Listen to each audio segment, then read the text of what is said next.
Well, I was telling how steroids ruined my body. I didn't do steroids because I'm not an idiot, you know. But everybody else did all kinds of steroids, and then they ran into me, and that's how steroids ruined my body. It was connected, you know. So I took a long break. I thought I deserved it. And I was going to start, and they say you should consult with your physician. So I asked my doctor. He said I should start out slowly, like low impact is a phrase that he used. I think he meant like walking or riding the bike, but I just started driving 3 times a week. Just 20 minutes, you know, I didn't want to pull anything. That's silly. I know. It actually, there's a kernel of truth to that. I did join a gym. I tried to do it the right way. I joined a gym. It was 10 minutes from my house. And so what I would do is I would drive 10 minutes to the gym. And then I would stretch out, drink a smoothie, destroy the bathroom, take a shower, and drive 10 minutes home. I think I was using my membership fee wisely. I think it was paying off, though, a little bit, because I actually was showering before the show, and I actually washed below my knees. Okay? Is anyone else lazy like me? You do the trickle-down theory? For those of you unfamiliar, what you do is you build up a rich lather in the top 10%, and then you just hope it takes care of the rest.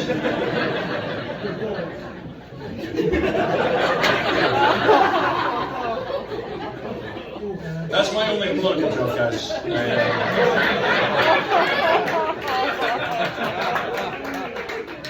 don't want it to get messy in here, you know. It's a shame, you know. It's really bad. It's a tough thing we're going through as a country. You know, each side, we can't have any discourse. Each side paints the other in a one-dimensional light, right? We're human beings. We're nuanced, right? Like me, for instance, I believe that there are people in America, there are groups that have been systematically denied opportunity. I also believe that if you come to a complete stop when merging onto the highway, you should be pulled from your vehicle and shot in the face.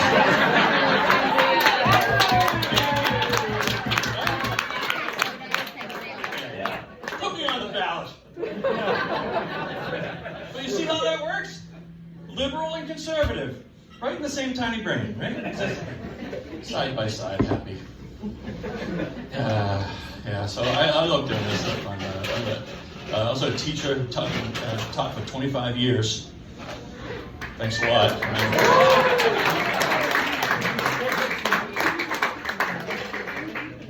That was like a summer response. That was what I get when I tell people I'm a teacher and it's July. They're like, fuck you. Get away.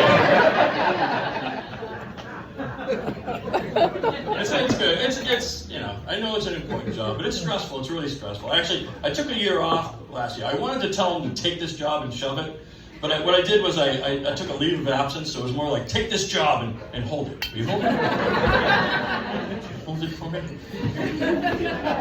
I was so stressed. I just needed, you know, so I took a year off and I took a job. You know, I wanted to chill out a little bit. I took a job at a suicide crisis prevention center. Overnights, you know, because that's less stressful. It was much less stressful than teaching, to be honest with you. Because you get the kids one at a time, you know. You don't have to try to teach them history at the same. It's pretty much the same job, right? I'm just talking them off the ledge, and I don't have to teach them about Napoleon. I taught history in case any of you are wondering why you were mysteriously bored as soon as I stepped up here. No, I think he's going to start talking about Prussia. I don't know, it's just kind of, he's giving Prussia vibes.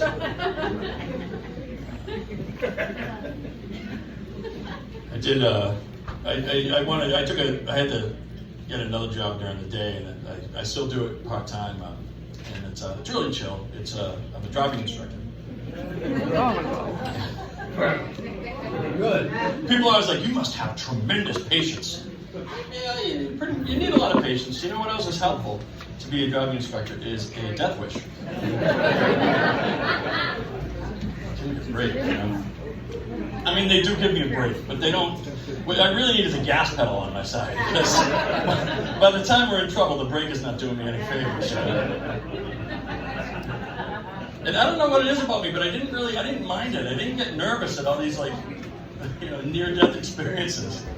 And I don't know what it says about me. I'm not like depressed. I'm semi-professional in it. I know. I'm not suicidal. I know the question is supposed to ask, do you have a plan, right?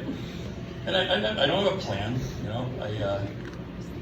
I did plan though. I planned a little bit. This is my plan so far, is I have a folder on my computer with all the pictures from my wedding. Right? But that's just good. That's good thinking, right? Because you don't want anybody picking out those pictures. That's like your last impression, So, too sad. Yeah. It is nice though. Hey, let me ask you this while I'm telling you that. Clap in here if you've ever honked at a student driving car.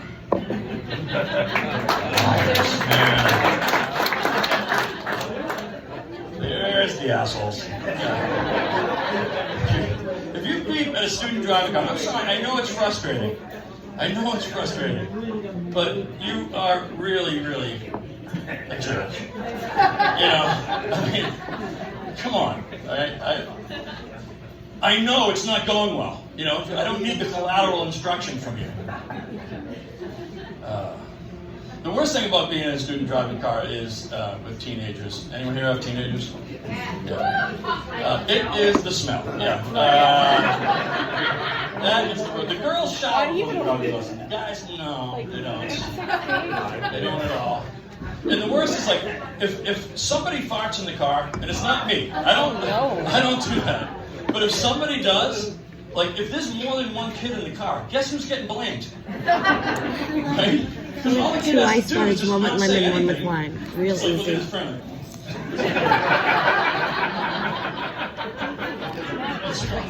And I don't do it. If I do have to, I wait till we change traffic and I get out. I gotta stretch my legs a little bit, Thinking that they don't know. Is this They want some flowers built behind me. I don't want to throw it in if it's an ice bucket. You'd be like, bitch, what did you just do to my ice bucket? Awesome. You guys are here for Lenny Clark, yeah. Great job. It's like to be here. I love doing this. Is this recording? My kids love that I do this. Who's not such a big fan is Mrs. B. I'm like, yeah. She had me to sit down with me recently. She's like, you know what I think? sorry. She's like, I think that you have a Peter Pan complex like that, right?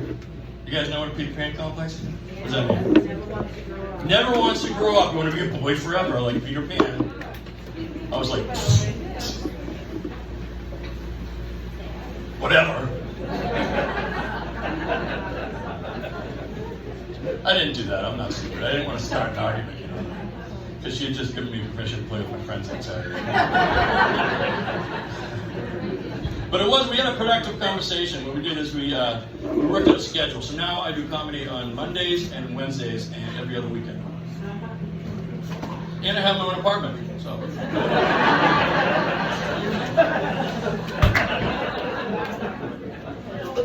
Yeah. We're divorced. Good for you. It's all right. We got kids, so they are out there, and in the restaurant, not in the car. I learned my lesson. But every once in a while, we're keeping the kids front and center. There's a lot of love around them. We're trying to stay good friends, and you got to. Every once in a while, there's an awkward situation. Like the other day, the kids were over my house. My 12-year-old, my emo.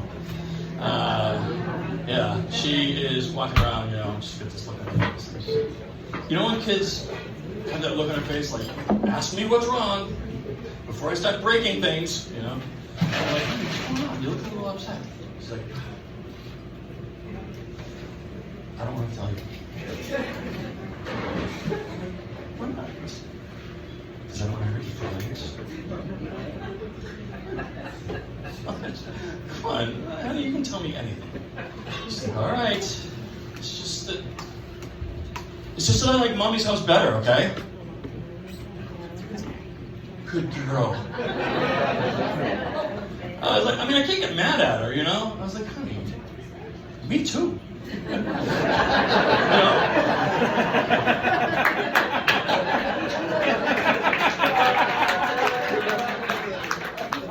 Remember, honey, I did help pick that house out. It's a nice house. But I don't blame him. My house is kind of crappy. When I moved in there, my landlord said I couldn't have pets. Here's the thing, though. I had mice.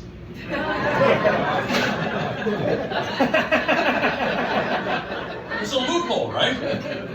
Right? If I just name the mice, I have pets, and but so I ignored him and I got a cat. Yeah, I got a pet to kill the pets I inherited, and it worked. You know, it worked. He started killing all the mice. It was awesome. Until I caught him catching a mouse. Yeah. Now we use the term catching, cat and mouse. We use that term. It's a very violent term when you think about it, right? Because what it means is you're killing something, and then you let it go and let it believe it's going to live, and then you hunt it down and kill it some more. So I found myself in a position I didn't want to be in, which is feeling bad for the mouse, right? I mean, they're jerks. Like, why did you eat through the front of the cereal box? I left the top open. I never even would have known, you know? I would have been like, oh, these Rice Krispies have a lot of burnt pieces. What's going on?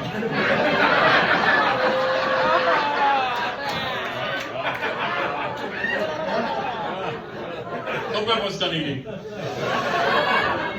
It gets worse. So I decide I gotta put this thing out of its misery. So what I do is I grab a fistful of paper towels and I scrub the mouse like that, right?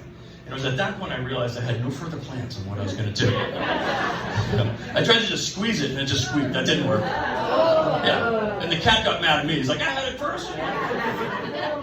So something popped in my mind that you're supposed to drown them.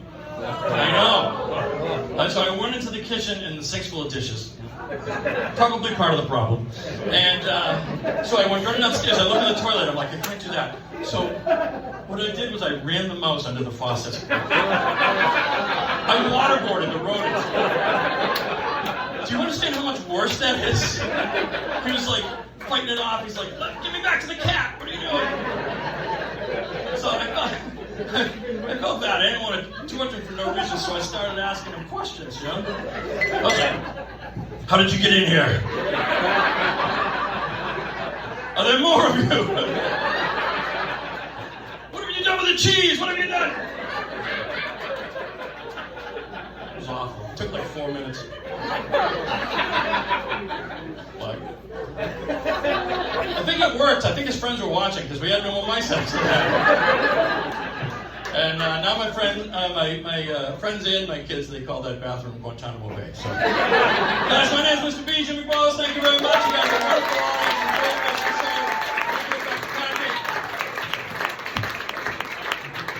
Hey, Jimmy Balls, everybody. Give them a round of applause.